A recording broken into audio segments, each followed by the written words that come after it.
আমাদের যে তরুণ সমাজ সমাজ কিন্তু নষ্ট হয়ে যাচ্ছে। এখন পড়াশোনার দিকে কিন্তু তাদের মনোযোগী নাই।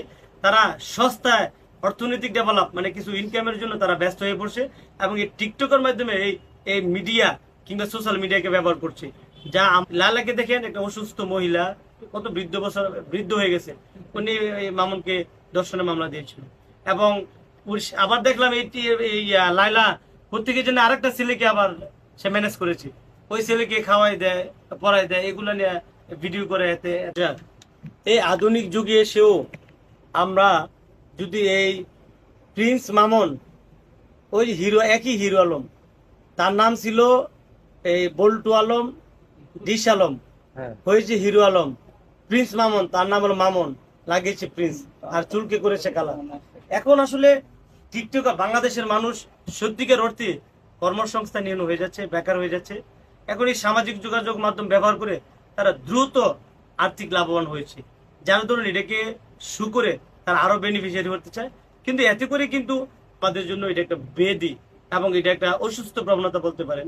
লালাকে দেখেন, একটা অসুস্থ মহিলা, কত বৃদ্ধ হয়ে গেছে, উনি এই মামুনকে ধর্ষণের মামলা দিয়েছিল। এবং আবার দেখলাম এই লাইলা প্রত্যেকের জন্য আরেকটা ছেলেকে আবার সে ম্যানেজ করেছে। ওই ছেলেকে খাওয়াই দেয়, পড়াই দেয়, এগুলো নিয়ে ভিডিও করে। এতে এতে তারা নিজেদেরকে মনে করতেছে তারা বাংলাদেশের সেলিব্রিটি এবং তারা সফল। তারা কেন সফল না? আপনি দেখেন, আপনারাও তো তাদের জন্য আসছেন। এই আজকে প্রিন্স মামুনের জন্য দেখলাম মিনিমাম 100 মিডিয়া এখানে ইউটিউবাররা এসে হাজির। তাহলে তারা কেন মানে এই কাজগুলো করবে না? এগুলা প্রিন্স মামুনের কতটুকু শিক্ষা, কত যোগ্যতা আছে আমি জানি না। অথচ একজন এমবিবিএস ডাক্তার, বিসিএস ক্যাডার, তারা দেশের জন্য কাজ করছে। দেশের জন্য কিভাবে সে বিসিএস ক্যাডার হলো? একজন সৎ মানুষ জীবনের সাথে যুদ্ধ করে, লড়াই করে সে একটা সর্বোচ্চ জায়গায় যায়। এই গল্পগুলো তো আমরা দেখি না। বরঞ্চ আমরা দ্রুত ভাইরাল হওয়ার জন্য প্রিন্স মামুন, ওই হিরো আলম, এই পরিমণি, এই এবং রিয়ামণি, তাদের পিছনে পড়ে থাকছি। আর তারা এই হিরো আলম একটা মানে স্টুপ করেছে রিয়ামণি তার বয়ফ্রেন্ডকে নিয়ে একসাথে থাকার কারণে।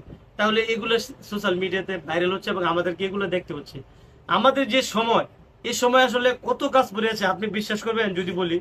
আমরা মুসলমান, অনেকে কিন্তু সূরা ফাতিহা শুদ্ধভাবে বলতে পারে না, কোরআন শরীফ পড়তে পারে না। আপনি মুসলমানের নিয়ম করে নিয়ে জানি না। তা আপনি মুসলমান হওয়ার পরে যদি আপনি শুদ্ধভাবে নামাজ না পড়তে পারেন, আলহামদুলিল্লাহ সূরা বলতে না পারেন, তাহলে আমরা আমরা মানুষ হিসেবে আমাদের ঘৃণা করা উচিত।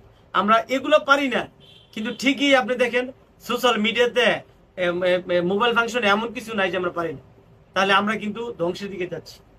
একটা জাতিকে বাঁচাতে হলে আপনার শুদ্ধ এবং মর্যাদা, ভালো মানুষদেরকে মূল্যায়ন করতে হবে। যে দেশে গুণী মানুষদের মূল্যায়ন করা হয় না, ওই দেশে গুণী মানুষ জন্ম নেয় না। মনে রাখবেন, যার ভিতরে মেধা আছে আর কোয়ালিটি আছে, যোগ্যতা আছে, তাকে যদি আপনি মূল্যায়ন না করেন, সে ঠিকই দেশের বাইরে গিয়ে ঠিকই তার মেধা এবং মূল্যায়নকে সে একদিন বিকশিত করে, সে বিশ্ব দরবারে একদিন বিখ্যাত হয়। কিন্তু আমরা বাংলাদেশের মানুষ, আমরা কিন্তু মূল্যায়ন করতে চাই না। যার দরুন ওই টিকটকাররা বাংলাদেশে এখন মানুষের মণিকোঠা কিংবা বাংলাদেশের চোখের সামনে বেশি উঠছে। মিডিয়ায় দেখতে দেখতে আমরা তাদের প্রতি অ্যাট্রাকশন অভ্যস্ত হয়ে পড়ছি।